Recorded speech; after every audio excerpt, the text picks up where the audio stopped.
I've actually got a big box of bleeps I haven't used this year. So I was actually saving them for this.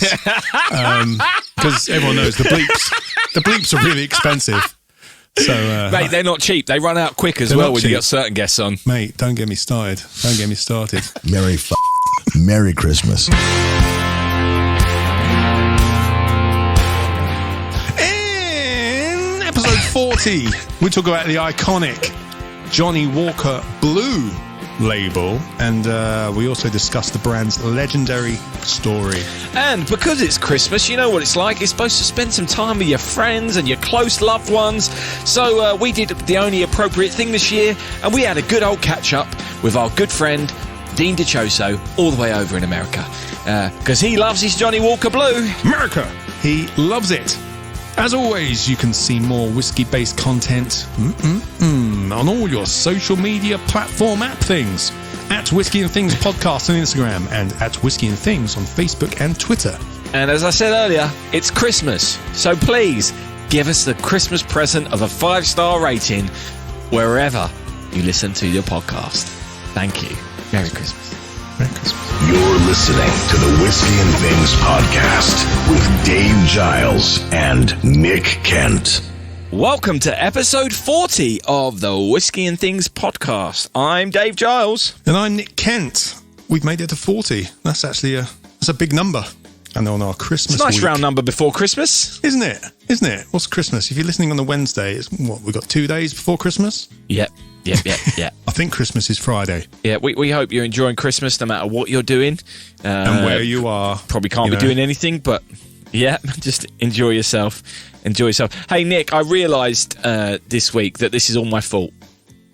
What is? Everything. No, all this COVID stuff. Oh, it's all your fault. Okay. Do you want to explain why? Yeah, I did a really bad thing in January, Nick. And I think this is the world's way of karma-ing me. To use the word karma as a verb. Karma-ing. Yeah. It's karma the hell out of you, isn't it? Yeah, the world has karmaed the hell out of me. Why didn't you just get it then? Why is everyone else being affected? Because I think they want me to feel guilty about it. Oh, okay, what did you do then? I'm really disappointed in myself, if I'm brutally honest, Nick. It's not something I'm proud of. Okay. I joined a gym.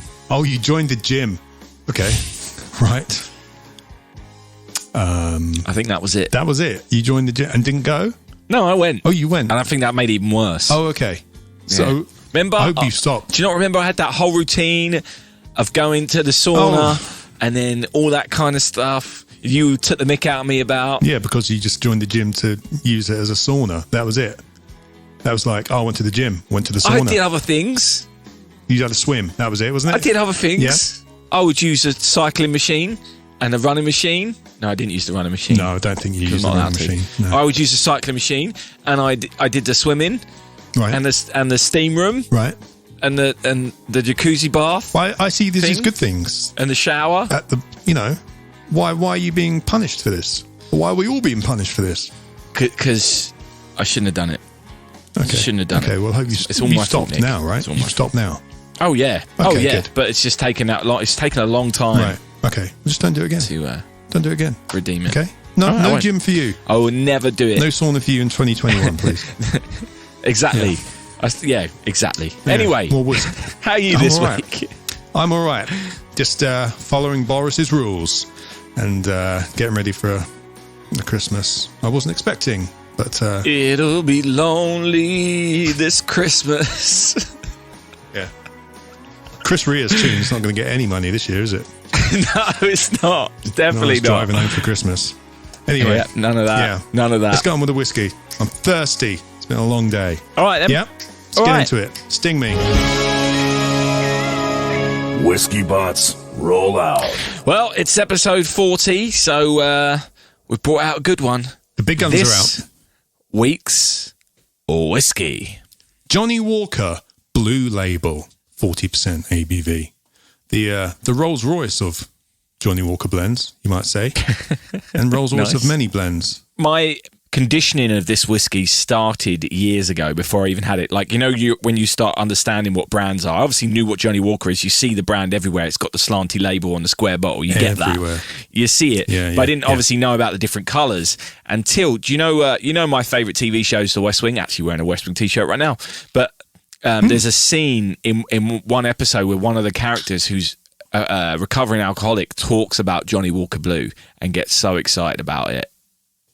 Really? How great it is.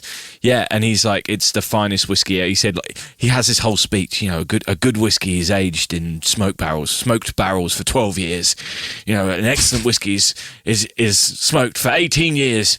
Johnnie Walker's been smoked for 60 years, which of course is incorrect. But there was a blend which had a bit back in the day of 60-year-old in. I don't think they do it anymore. Smoked? You mean aged? Yeah, but he says smoked. He's saying smoked. I'm quoting the character.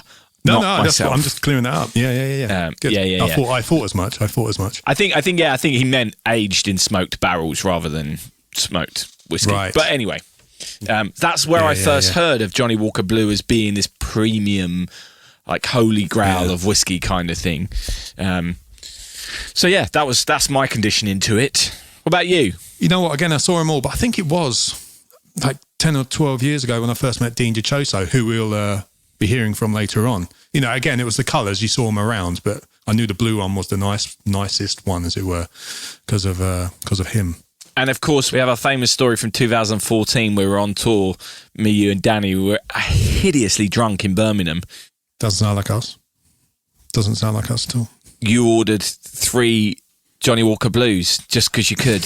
Well, yeah, it might have been the end of the tour. Was it? It wasn't. It was the second night of the tour. Mate, best night. Second night's always the best night of the tour. You know that. Exactly. You get your nerves out of the way the first night, and you got the second night. No, I remember. It was £13 a shot, and I thought I'd treat us, because I'm a nice guy. I'm a nice guy to have on tour. We've talked about that before. How much of a great guy I am to have on tour. Oh no, absolutely. I'm not disputing that at all. It was a lovely thing you did, but we were probably far too drunk to appreciate it. I remember not being that blown away by it, to be honest. So it's interesting you said that it was £13 a shot, because on the West Wing he talks about it being bartenders sell this for $30 a shot. Right.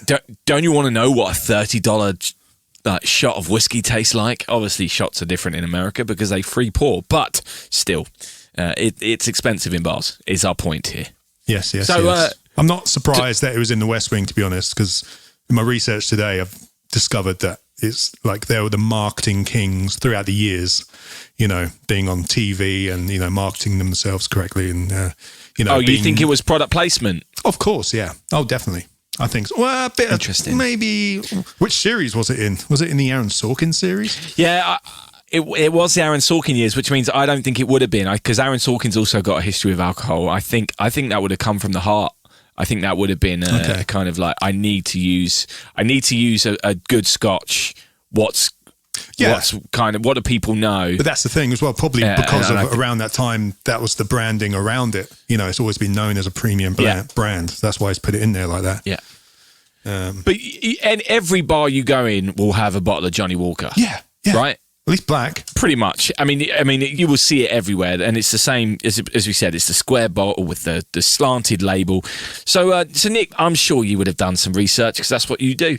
Tell me a bit about the history of Johnnie Walker, because all I know is square bottle thing, West Wing. That's all I know. Square bottle, expensive. West Wing, everyone, and that's it from this week. Thanks for coming. Cheers. Can't even get the ending right. Completely wrong way around. Good show, Nick. Good show. Great. Good show. Great. So, some of our listeners might be aware, this year is actually Johnnie Walker's 200-year anniversary. Get out of town. Get out of town, you. Yes. Let's go back to the beginning. John Walker was born on July 25th, 1805. His father died in 1819, and their family sold the farm. So in 1820, he used that money to start a grocery store on the high street of Kilmarnock, Scotland. He actually started off blending tea. Nice. Yeah, see? He's right up your street. But then due to relaxation in distilling laws in 1823, by 1825, Walker, who was a teetotaler, started selling spirits, including rum, brandy, gin, and whiskey, which actually became the main thing he started selling. And then he started blending whiskies to meet specific customer requirements. And he went under the name Walker's Kilmarnock Whiskey. Interesting. Yeah, and he did that for years. And then he died in 1857. It was actually his son, Alexander, or Alec, and his son, grandson to John, Alexander Walker II, the sequel, who are actually responsible for taking the business and turning it into a global brand through marketing and stuff. They started like a shop in London and started shipping it around the world, which is part of why they started doing the square bottles, Dave, because they were easier to ship. Makes sense. Smaller boxes, less breakages and all that malarkey. In 1865, Alec, John's son, created Johnnie Walker's first commercial blend. It was called the Old Highland Whiskey. And then from 1906 to 1909, Alexander II, that's the grandson, and his brother, the other grandson, George, expanded the line to 3 blends. The Old Highland, the Special Old Highland, and the, yes, Dave, Extra Special Old Highland. Genius. Genius naming. Yes, but these were known for their labels. They weren't known by those names, really. They had a white label, a red label, and a black label. So that's where those came from. And they were kind of known, even though it was the Old Highland, people knew it as Johnnie Walker, you know, from the founder. So, yeah, they rebranded. So they started calling it Johnnie Walker, white label, red label, and black label. That's also the year, 1909, they introduced the striding man as a mascot. You know, the man on the bottle, kind of walking. He became like a symbol of moving forward with the times. Oh, yeah. Oh, yeah. He's been there ever since. That was created by cartoonist Tom Brown. Nice. Yeah. Subtle. It's a subtle logo. It is. Obviously, Johnnie Walker's a blend. So throughout the years, they started kind of buying distilleries up to ensure a steady supply of the single malts. And over the years, they bought Cardew, Colburn, Kleinlich, Talisker, one of theirs, etc. Mortlach. So yeah, over the years, they've just kind of grown and grown and grown, really. And as I said, now it's their like 200th year anniversary, and they're the biggest whiskey brand in the world. They're literally in every country you can get a bottle of Johnnie Walker. Are they the biggest whiskey brand in the world? Are they the biggest Scotch brand in the world? Discuss. Because I would say that Jack Daniels might be the biggest in the world. I think these guys sell more. Interesting. Yeah, yeah, definitely. You can get this everywhere. I watched a great movie today, actually. Yeah. Which I didn't even know was out. It's obviously to celebrate their 200th year anniversary. It's called The Man Who Walked Around the World, and you can watch it on Amazon Prime, and it's fantastic. But they kind of go into the fact that in every country, if you're in Iraq, you know, you can get a bottle of Johnnie Walker. Anywhere in the Middle East, China, anywhere you go, you can pick up a bottle of Johnnie Walker, you know. But yeah, amazing documentary. People want to go watch it. Well, I just did some Googling, and you're correct that Johnnie Walker is bigger than Jack Daniels globally. Yeah. Good job. Thanks, mate. But yeah, that's where it all started, in the grocery store. I like that, from humble beginnings. Yeah. There's loads of little things on the bottle, Nick. So I've got a small bottle. Yeah. It's what size is it? What size did we say it was? Was that 35? 20 cl. 20.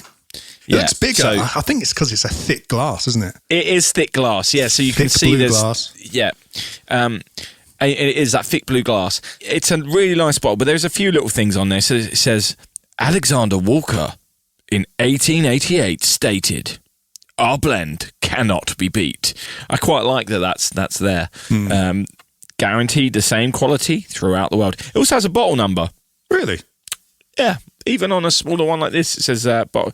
And I'm guessing that's because it's the blue, so therefore they are trying to keep it as a premium thing, and they've given it a bottle number, which nice. I like. So I hadn't noticed that before. And of course, it says drunk responsibly. Yeah. Do you know what angle that label is, Dave? 24%. 24 degrees, yeah. Yeah, right. Oh, that's what I meant. You knew what I meant. Clearly. On the box, it comes in a little box. It says it's a blend of their rarest whiskey.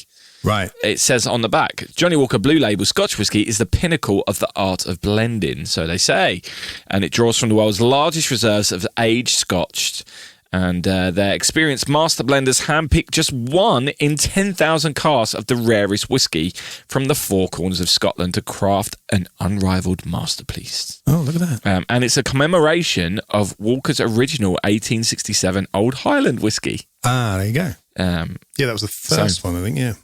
Yeah, so it's trying to take the properties of or the flavour profile of that according to the box, but never tried that one, so won't be able to compare. Won't be able to do an A/B test, but I am going to get my nose in this, Nick. Yes, do that. Whiskey. Ooh, do you know what? Straight away, it reminds me of a Floridian orange juice. Floridian orange. Floridian, like Tropicana. Tropicana drinks are free. Not when you're drinking Johnnie Walker Blue Label. So at first you get that citrus. Oh. And then when you carry on, there's a dried fruit vibe. Right. I'm getting the cakey Battenberg pale sponge. Yeah, but I didn't get that straight away. I got the citrus first and then I got that. Yeah. Now there's citrus there for sure. Raisins. And tobacco smoke. Which for me is I'm not getting that. The thing about Johnnie Walker. This, of course, I'm not getting the smoke. Nick had his special time with us the other day, as he does, as Nick speaks in the third person when he's having a special time. It smells different to what it was the other day. Oh, really? Yeah, I'm enjoying it more. I'm not getting this. I'm not getting that tobacco smoke at all. I tell you what I am getting, which would counter that. Do you know Chris Trevero wears that Tom Ford and Annie? They both wear it. That vanilla tobacco Tom Ford aftershave. Yes. Oh yeah. Oh yeah. I love that. Yeah, it's great. It's got that. This Really? reminds me of that. But it's just as expensive. Therefore, I would suggest that this whiskey smells of Chris Trevero. Nosy note, Chris Trevero. Well. So yeah, that's what I think. Whisky God, welcome. Here I am, gentlemen, with bells on. Jingle, jingle. Very festive indeed. You have a nose to hand. One thing I know, mate, is sometimes you need some jingle bells. You need some jingle bells to hand at this time of year because you never know. Anyway, Whisky God, looking forward to hearing your notes on the Johnnie Walker Blue Label. Engage. Johnnie Walker Blue. Tasting notes. On the palate. Once you get past the red label of the Johnnie Walker varieties, each one from black label to the premium blue tends to immediately yield a strong raisin quality as a blanket to the rest of the notes. Walker Blue tends to also have an added dimension of a thicker viscosity, even slightly oily. Creamy vanilla dances with a bit of brown sugar as you roll the sip around the palate, developing into a slight cola note. Many dimensions to this scotch. There are some interesting savory notes here, like a bit of leather, even smoky tobacco. That wasn't Nick's nosing. And that fresh roasted coffee bean again, and a welcome layer of cedar even as well. The finish is lavish, lush, and long.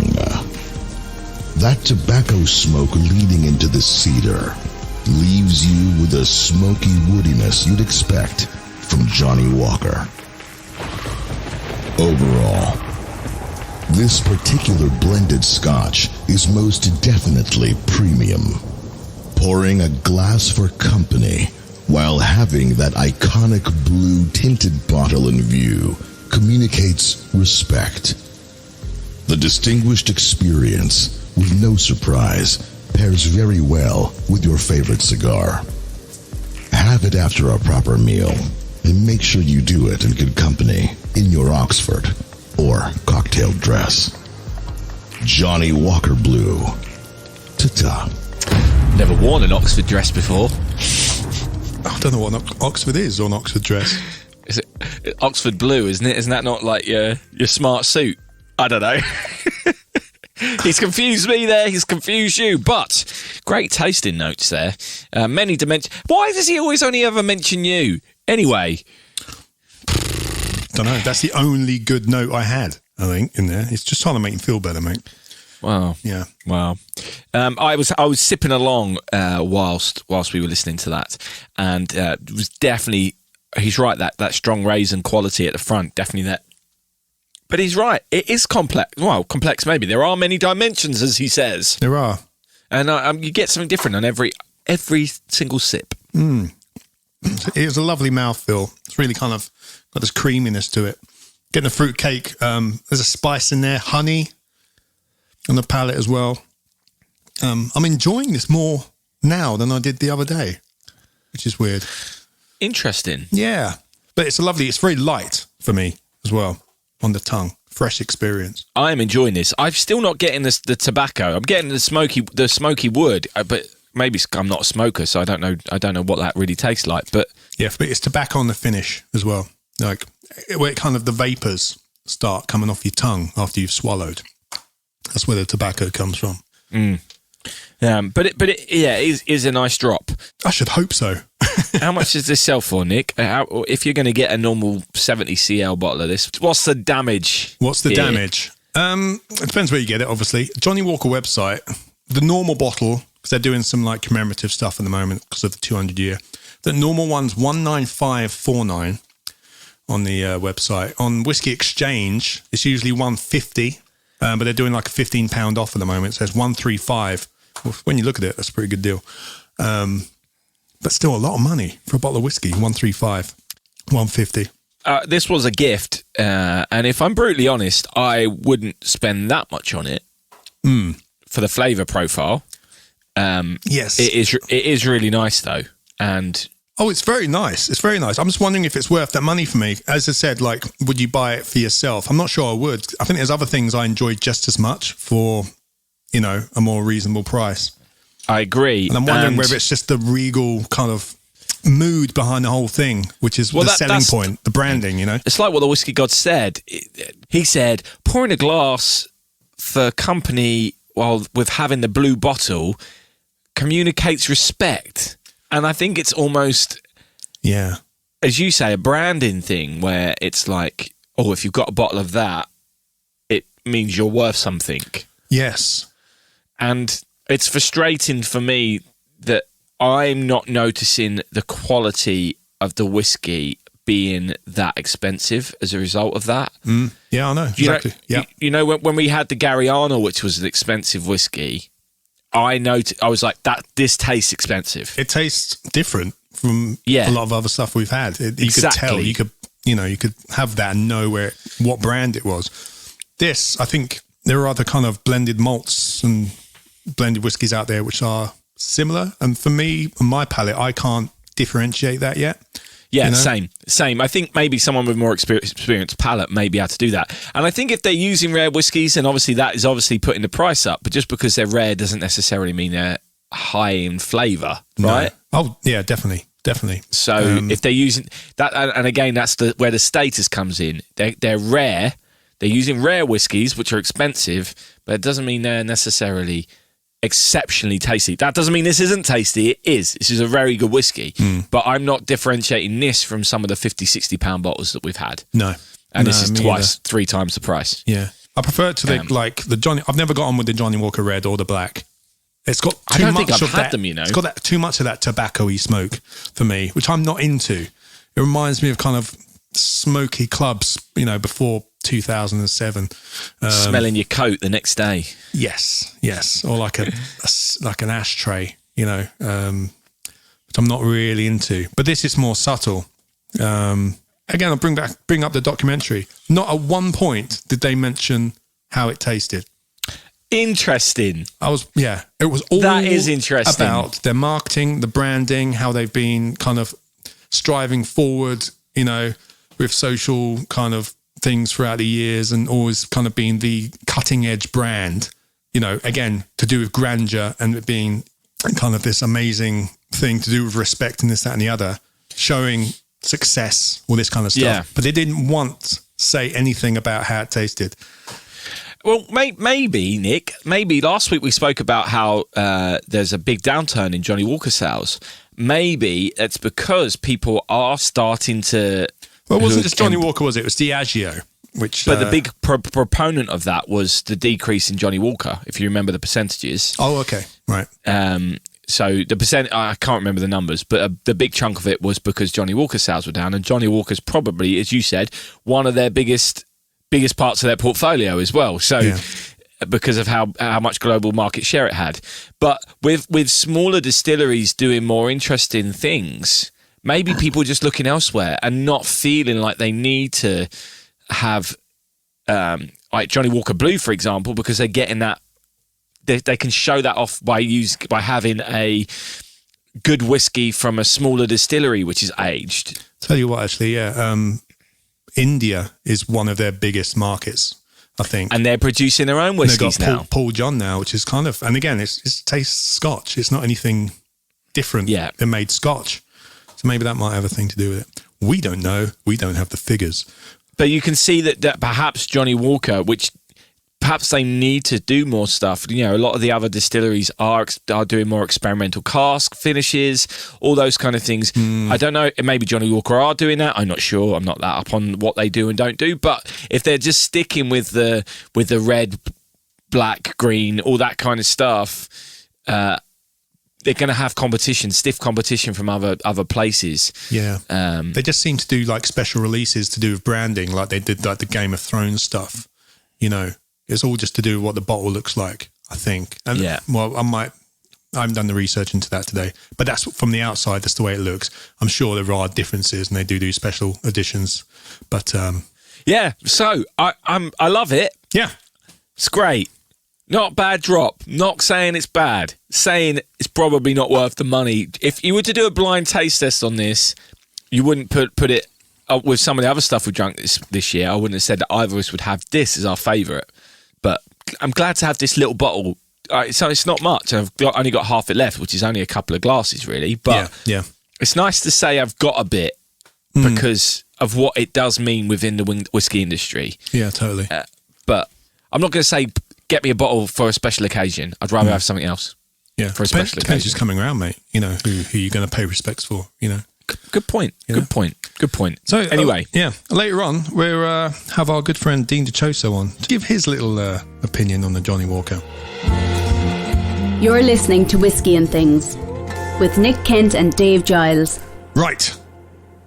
This time, we went a few weeks without it, but now we've got 2 weeks in a row of everyone's 2 weeks in a row favourite news segment. What is it, Dave? Booze round. Booze round. Wow, you matched the audio perfectly there.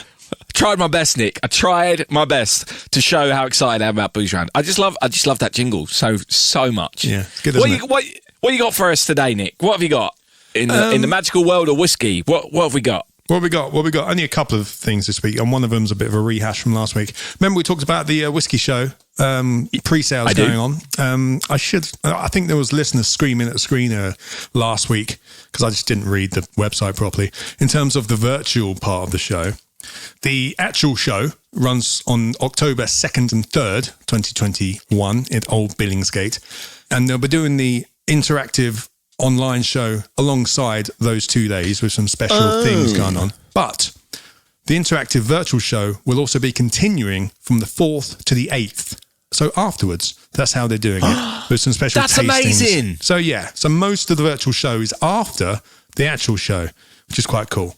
Do we know how much the virtual show ticket is alone? I think like 25 quid. So similar to last year? Yeah. Because that was amazing last year. It was. So you get the best of both worlds and you're not kind of missing out if you're at the show, because if you're at the show, you're seeing all the good stuff anyway. But then on the Monday, I think it'll be, or the Sunday. You can then go and join in. Yeah. That's the thing. And then you can kind of carrying on talking to people online who you've met at the weekend.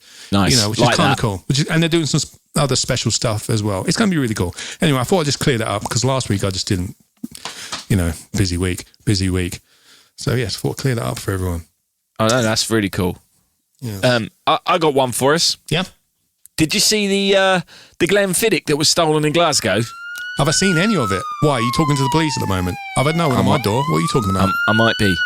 There was an Are you empty offering me trailer. some? Are you offering me some? Anyway, yeah, tell the story. Well, this lorry went past the other day, Nick, and something fell off the back of it. Anyway, That's acting for you. yeah, there was an empty trailer that was found late on Whistlebury Road, Blantyre, on Tuesday the 15th of December, and that was stolen on Friday the 11th of December. It was a red articulated trailer with white writing on the side, and it contained 2,400 cases of Glenfiddich 12-year single malt Scotch whiskey, valued at £200,000. So that's all gone. Detective Sergeant Stephen Greenshields, that's such a great police person's name.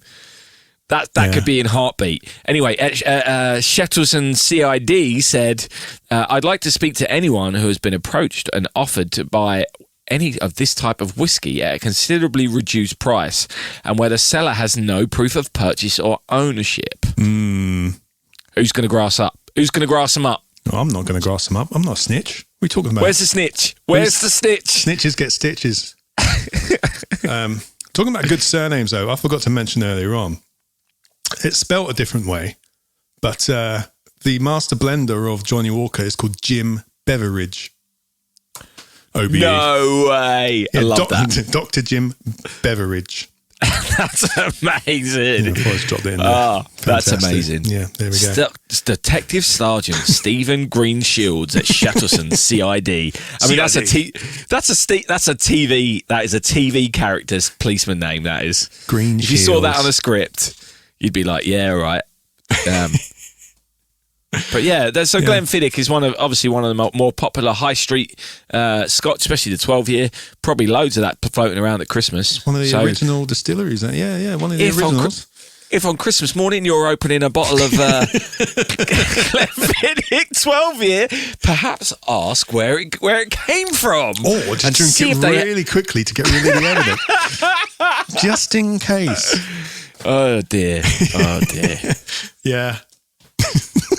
That's amazing. There we go. That's it from Booze Round. Until next time, that's Booze Round. Booze Round. Booze Round. Booze Round. Booze Round. Booze Round. Booze Round.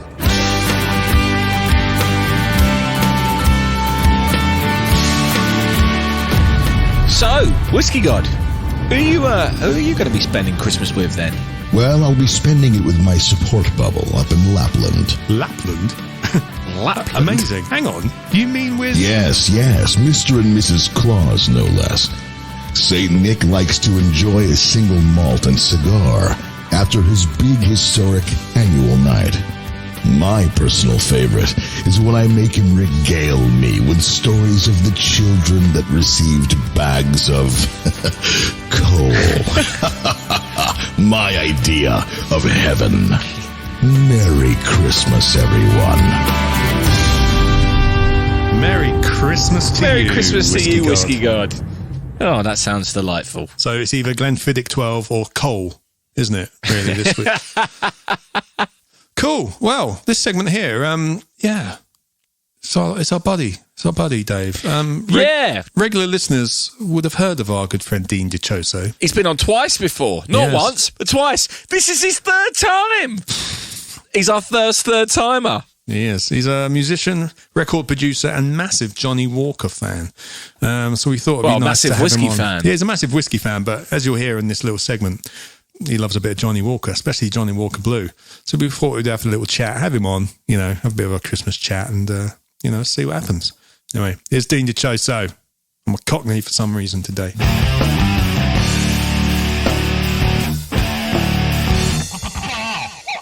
So, Dean, today we're doing end of year. It's Christmas. We're doing the Johnnie Walker Blue Label, right? And you yourself are a fan. I, for one, know you buy yourself a bottle of Johnnie Walker Blue Label as a treat every time you finish making a record. Why Blue Label? What's so special about it for you? Yeah, for me, it's really simple. I mean, as you guys both know, I've known you guys forever. I didn't have my first drink till I was 24. And honestly, you also know this story, the first drink I ever had was Walker Black.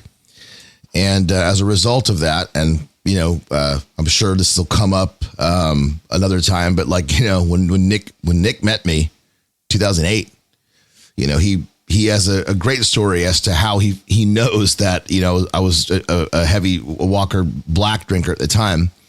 And just the Johnnie Walker line is like a sort of familiarity to me. And I just remember as I started doing much better in my career, once it kind of went independent as a producer, like in the mid to late 2000s. I just remember having enough money for the first time and being a new drinker, period. I was like, I kept seeing that blue bottle. Here's the one that Rish gave us for the Giles tour and the record. Rish, friend of the pod. We still have it. It's hard to see. Did you work up to the blue with like the green and the gold, etc.? Of course, yeah. That's a good question. I definitely did. In terms of a reward, as it were. Yeah, it was my dad. My dad always, even though I didn't drink, my dad and I always, my father and I always talked about the passion of distillation and winemaking and everything else. And there's two reasons why I worked up to it. Number one, I couldn't afford it to begin with in the beginning. Secondly, it was like, how the hell am I possibly going to even understand it as someone who's been drinking only at the age of 24, which was like 2005. So by the time you had met me, Nick, in 2008, I'd only been drinking at anything at all, any alcohol at all for 3 years. So yeah, I did my research and everything else. I mean, I got really passionate with it the same way that, like all three of us, like looked into why there's like a Les Paul Classic and a Les Paul Custom and a Les Paul Studio. And it's just the same thing, yeah. And so I did work up through it, and I started obviously starting on Walker Black, which is the 12-year blended, at some point I did have to kind of go slumming, so to speak. And I was like, what is the red for? Right. And I did finally get a taste at some point. It was much cheaper, obviously. And I was like, what is this? And it, at the time, because I had been drinking Walker Black daily. If it was small of a time I was drinking, it was Walker Black daily. And again, Nick knows this. I remember tasting it and going, oh, I got it. This is Johnnie Walker Black as an engine degreaser. Right. And of course, realizing later that it's really more of a mixer and the whole thing. So, I did go through it. I went beyond that. I went into the green, the 15-year. I went into the gold, which was just the 18 at the time. Now there's two different gold. It's kind of weird, really trying to understand what was going on. Getting to a place of like understanding that Johnnie Walker actually wants you to enjoy those particular blends in different ways. For instance, they suggest that the 18-year gold at the time should have been chilled, things like that. Oh, interesting. And I did go through them, and finally, when I had the ability to afford the blue, it was a pretty iconic moment. I didn't make the decision at that time. It was like, this is going to be my celebration, because I could have hated it. There's many whiskeys where I prefer some of the younger blends or not the more exotic blends. A great example of that would be Glenmorangie, for instance, releasing a lot of these new cask blends and stuff, but still to this, and the 18 and the 21. To this day, my favorite Glenmorangie, which is no longer made, is a Glenmorangie 15. Is actually probably still my favorite Scotch of all time. But anyway, back to this. So I did get it, and I liked it. And, at that point I was smoking cigars as well. And I loved the idea of pairing. And yeah, the point being is it did give me a sense of luxury in the small scope that I had at the time, only drinking Johnnie Walker products really, and, right. It was a nice sort of like, sensually like self-defining moment for me. Like, you deserve this. You know, Right. You just served a client well, made a great record. You know, I tend to work on them for like, it's a pretty heavy production record. It could be like 2.5 months or more. And yeah, so it's been a tradition for me, you know, since. For me, it's essentially self-defining moment of appreciation. Not, you know, I don't want it to sound like in a bad way, but like there's a sense of like, yes, there's a sense of patting myself on the back of like, you got through this job, but really it's more for like, because at the end of the day, you can put all the cool titles on it, you know, producer, songwriter, and all this stuff. And once you get past that fluff, you know, at the end of the day, as musicians and producers, we're all servicemen, and I definitely feel good, you know, when I have served the client, and I feel good for being a man of service. I feel good for having, you know, made someone very happy with, you know, telling 12 emotional stories, and yeah, so it's definitely a premium product to me in that way. Like it's, you know, it has everything in there that, at least for me, triggers, you know, a sense of like, I deserve this now. And that's the things where it's obviously much older. You know, you get a lot more refinement out of it. That viscosity, that sugar is more refined. You get less of that ammonia left over from not being aged, you know, and a far difference from having the black to the blue, you know, and you know, from the red to the blue and so forth. But yeah, it's a premium whiskey to me, you know, but definitely has a very special place with me in terms of having to being able to afford it first and having it be part of my history of finishing an album and just having it to myself. I don't really invite anyone over. I just kind of maybe listen to demos from the record or something that I did, and Dean's special time. It's Dean's special time, Dave. That's what that is. Yeah. See, it's not just me. It's not just me. See, Dean has his own special time. That's what it is. Yeah. See, what does Dave have his special time with? Dave. The moon. Yeah. Neil. Yeah. That Buzz. counts. But yeah, Gene. Give me a space documentary and I'm there. 100%. Yeah. With whiskey. Yeah. No, you know. I don't need. I don't need that. No, just tea. Not even that. I get space drunk. Yeah, space drunk. Yeah. Hey Dean, I've only got a 20 cl bottle here, which we've taken our samples from, and I mean it's got a little cork. Nice sound though. It's good sound. You got a good cork, but also there's a chain on yours, isn't there? There's an actual the charm. Yeah, you got a charm. Talk us through the packaging, because we don't have the full like, because it's only a smaller bottle. It's not the same. Before you do that, could you just give us this? Could you just give us the cork sound of the big bottle before you go into the? I absolutely will. Absolutely will. So the 750 ml bottle, they all come with this charm, and it's funny because the charm serves two purposes. Number one, it's obviously going to be an ornament that is part of the sort of premium presentation. The second purpose is so that it can help you kind of get out of that foil, which is there. But that's one of the reasons why it's there. So let's take a look. Dave, if you can give me your corking again, I'd love to hear that. I'd love to give you a corking, Dean. Please do. Oh, suspense was killing me.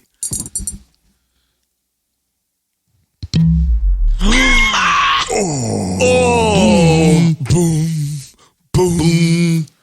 Oh, that's a premium cork sound, that is, Dean. That is a premium cork sound. Give me yours again.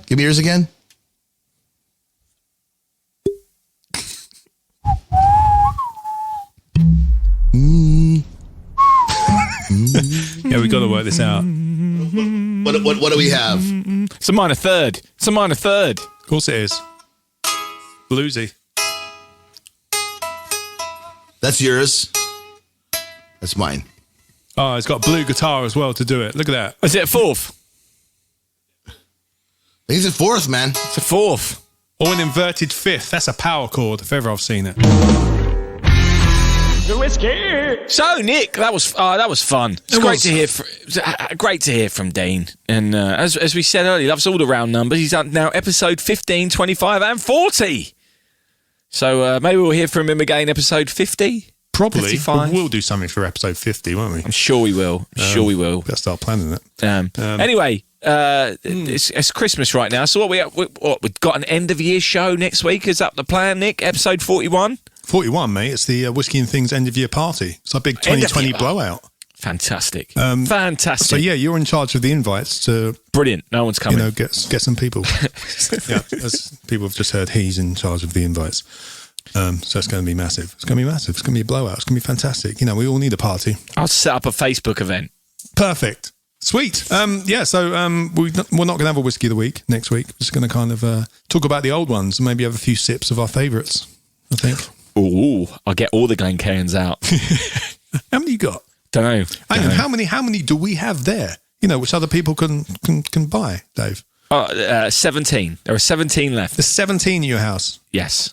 Look at that. 17 Whiskey and Things unused Glencairn in their boxes. Fresh as you like. Glasses, which you can still get for the new year. New year, new glass. How about that? Forget your New Year's resolution. Your one resolution should be buy Whiskey and Things Glencairn. Your life will be better because your whiskey will taste better. It's as simple as that. As simple as that. And, no money back guarantee on that. But anyway.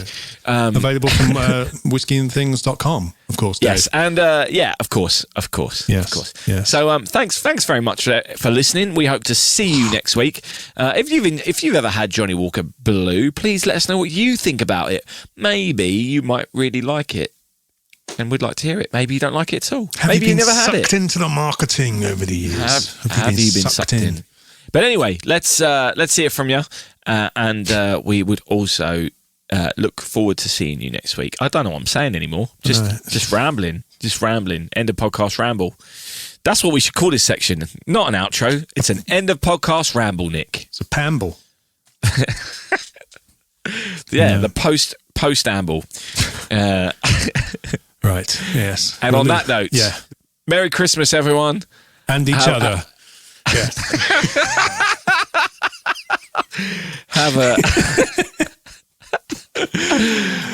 We hope you enjoy your festive time alone, and we'll see you make the most of it, everyone. Make the most of it. Things could be worse. Remember, things could be worse. Just exactly. Have